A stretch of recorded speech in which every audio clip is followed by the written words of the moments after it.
DJ Ferris. It's Chicago, nigga. It's the real one. Hit me. Only one is pulling shit the fuck up. Let's get sports talk.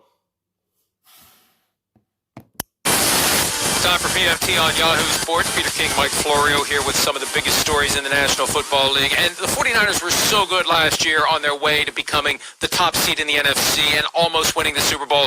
It was easy to think they would just do it all over again. The problem, as we see every year for one or more teams in the NFL, the injury bug. The 49ers have had as many as 14 players on injured reserve, and 2 more will be headed there now, thanks to injuries that happened on Sunday to Jimmy Garoppolo, aggravates the high ankle sprain, and George Kittle fractured bone in his foot. Peter, my goodness. Look, an elite team dealing with this kind of hardship and this kind of just... It's going to have you thinking. What direction is they going to head to? Once you have these injuries to key players on your team, you know that season better go left. You know it's not going to be the same season for last year because the injuries, it stopped your team for coming back stronger than last season. They thought they were going to be able to get back to the playoffs and potentially end up back in the Super Bowl. But the injuries was stopping them right now.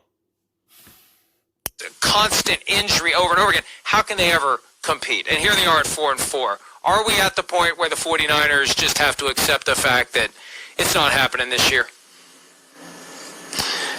I think so, Mike. I mean, unless they shock the world on Thursday night and beat the Packers. And look, they scored 37 in both games against the Packers last year. Neither one of them was very competitive. You never know what can happen. But, you know, I was looking at this list. 8 of their most important 10 players are gone.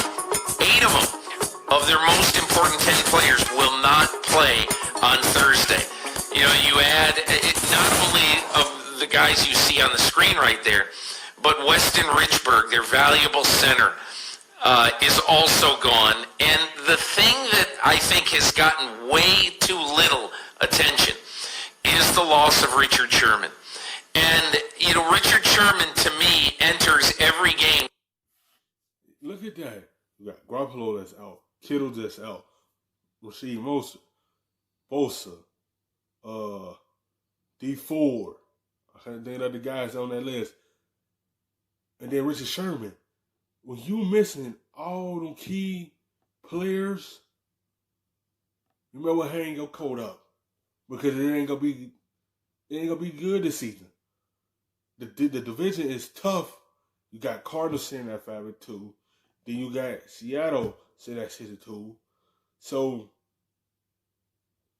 you got too many obstacles to go through to get through this division. And then you'll have none of your key players there, especially Garoppolo, to run an offense. It's going to be hard to climb back into the picture without your key players. No matter whether he's getting up there in years, no matter whether he's battling an injury, whatever, he enters the game with a bravado like, come on, Aaron Rodgers, come at me. Come on, let's go. And bring it on. And they are just missing that on defense. Without Bosa, without Ford, without Richard Sherman, with a revolving door recently at safety, with Jimmy Ward being banged up. I just think you look at this team right now, and I'm really worried that this could all force John Lynch and Kyle Shanahan into, because, I mean, right now it looks like they're not going to make the playoffs. It could force them into decisions that they really don't want to make. And decision number 1, what do you do with Jimmy Garoppolo? And I'll pose it to you. Mike, what do you do with Jimmy Garoppolo if at the end of this year you look at his tenure in San Francisco and say, well, we really don't know if he's that good. He's been hurt too much. And when he's played, he's been too inconsistent.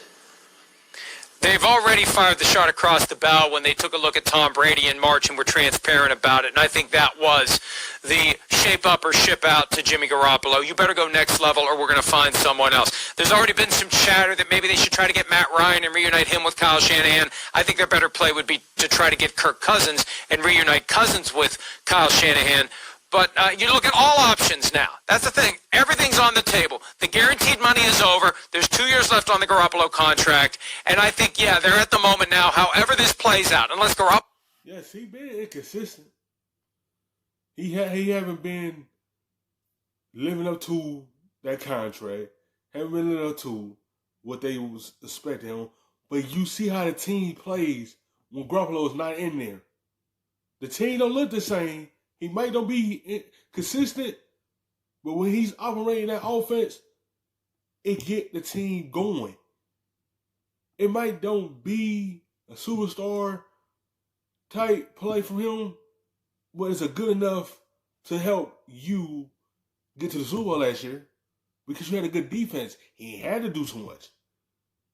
He just went out there and did a little bit for them to be able to make them go deep. When he's not operating the offense, they don't look the same. Comes back late in the season, they get to the playoffs and make it at least to the round of 8, maybe to the final 4. You look at your options and you move on from Garoppolo if you find another choice, another possibility that works under your cap, under your cash, or maybe you draft a guy. Yeah, here's the way I look at it, Mike. I mean, I would be very, very cynical right now about bringing Kirk Cousins in. Haven't you seen enough of Kirk Cousins? Couldn't you be, if you brought him in and had to pay him a ridiculous amount of money, couldn't you be in the same situation next year other than the injury thing where you don't really know if this is the guy? If I'm Kyle Shanahan, I am betting on myself. And what I mean by that is I am saying, give me Sam Darnold. Give me the 4th quarterback in this draft. We'll take him like number 13 overall. You know, give me the guy that I can develop and I can put my fingerprints on myself. That's what I want to do at quarterback. With all that said, I wouldn't be shocked if Shanahan puts together a game plan that beats the Packers on Thursday night. Every time we're ready to write off the 49ers, they find a way to make us think that maybe they're still alive. So maybe they are still alive. We'll see. And we'll see you next time for another edition of PFT on Yahoo Sports.